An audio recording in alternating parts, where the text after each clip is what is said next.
Ah, hello guys. Ito, pauwi na kami ha. Meron na akong nakita dito ng dalawang bata. Hindi ko alam kung anong ginagawa nila. Mga nyog. Ano yan? Kuya, anong ginagawa nyo? Lakayas po. Ha? Lakras? Para? Pinta po. Bebenta? Anong bebe? Ting-ting. Ting-ting. Ayun, guys, ginagawa nila ting-ting. Yung mga natuyong nyog, gagawin nilang ting-ting. Ilan taon na kayo? 13 po. Ito pa yung patrol. Saan kayo nakatira? Doon lang po sa ano. So pag wala kayong pasok, ganito ang ginagawa nyo. Ang galing, ang sipag nyo naman. Anong grade ka na? Grade 6 na. Ikaw be? Ay po. 5. Magkapatid kayo? Apo. Ba, masipag yan. Eh yung papa mo, ano trabaho? Construction worker po. Mama mo? Wala na po. Nag-iwalay na po sila. Parang saya ka pa. Hindi. Okay lang yan. Eh, ganun talaga ang buhay. At least kayo, bata pa lang, natututo na kayong magtrabaho, di ba? Alam nyo yung buhay, yung hirap. Di ba? Bilib ako sa mga batang ganyan. Yung hindi umaasa sa magulang na, siyempre, maliit lang yung kinikita ni Papa, di ba? O, di ba? Pambaon na yan. Ilang tingting ang magagawa nyo dyan? Mga inano po din na natali-tali. Tinatali-tali, di ba?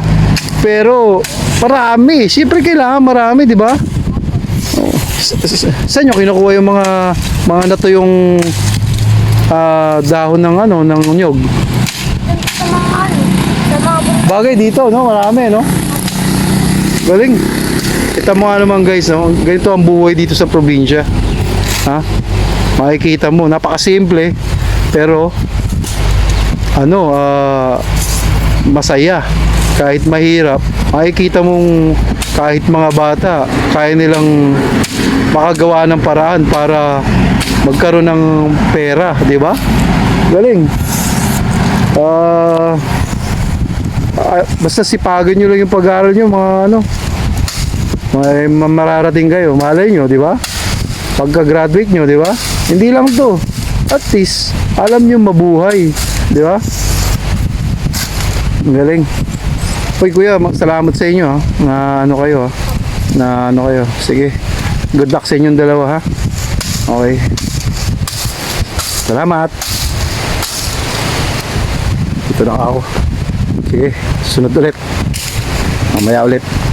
May makita tayong mga extraordinaryong tao or extraordinaryong lugar. Guys, pauwi na kami.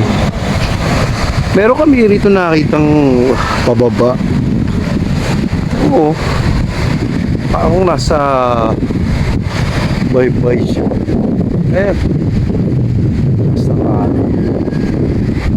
Tingnan mo. Ito raw yung tinatawag na San Gabriel. Ang lakas ng alon.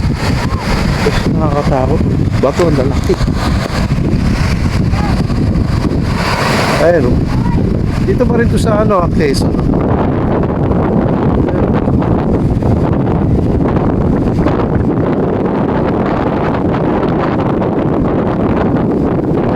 May bangka.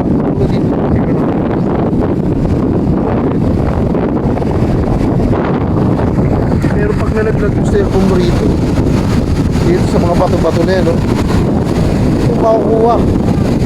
Sigurado sisiksik yan mga yan. Pero laki ng mga bato. Diba?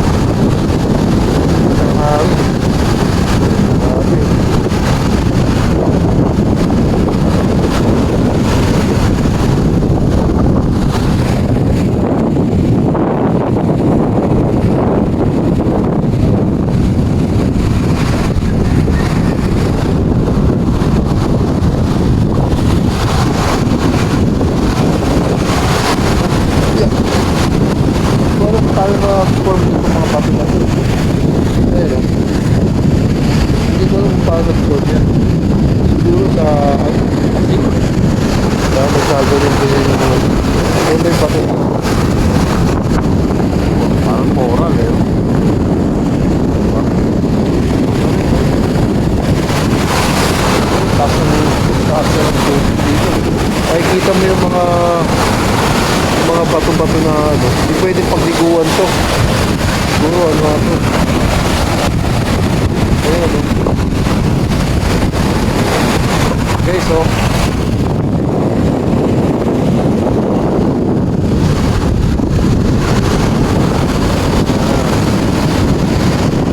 nagpululod. Kita nyo?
Isa.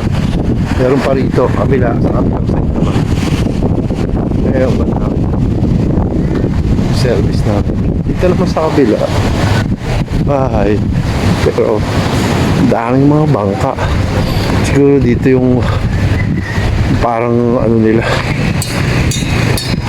Ayan.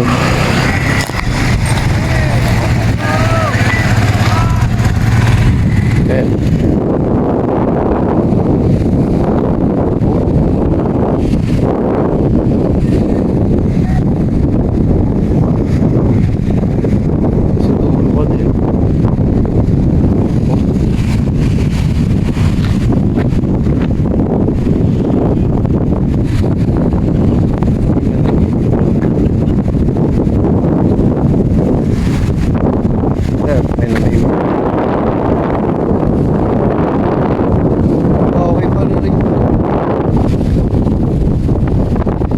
Ay!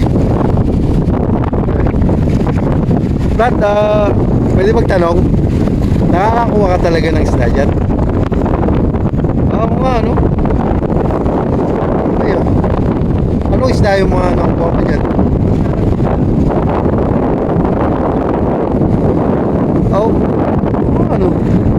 Ayun, no? Kita mo doon. Ayun. Pero talaga nakakuha rito malapit sa ano?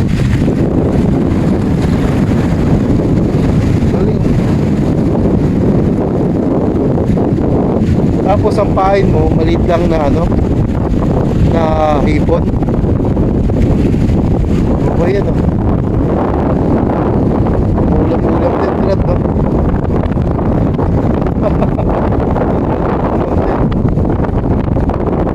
Dito mga ano, mga bangka talaga na mga fish. Yan talaga yung hanap buhay nila. Hindi ko alam kung anong proseso ng isda nila rin. Madaling araw o gabi, knowledge about pag-iisda. Sa dami ng bangka dito, ito yung pinaka number 1 ano nila, number 1 source of living nila, pag-iisda rito. Pangalawa na lang siguro yung may kaya ka, may ari ka ng resort. Boss, thank you, boss, ha. Ayaw, may kumakain dito.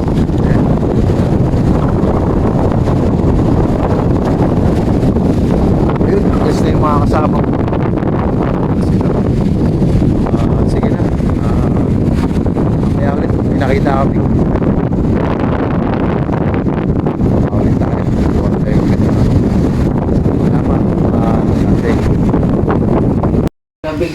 Guys, makikikain ako dito. Wow, tinan mo ang ulam namin.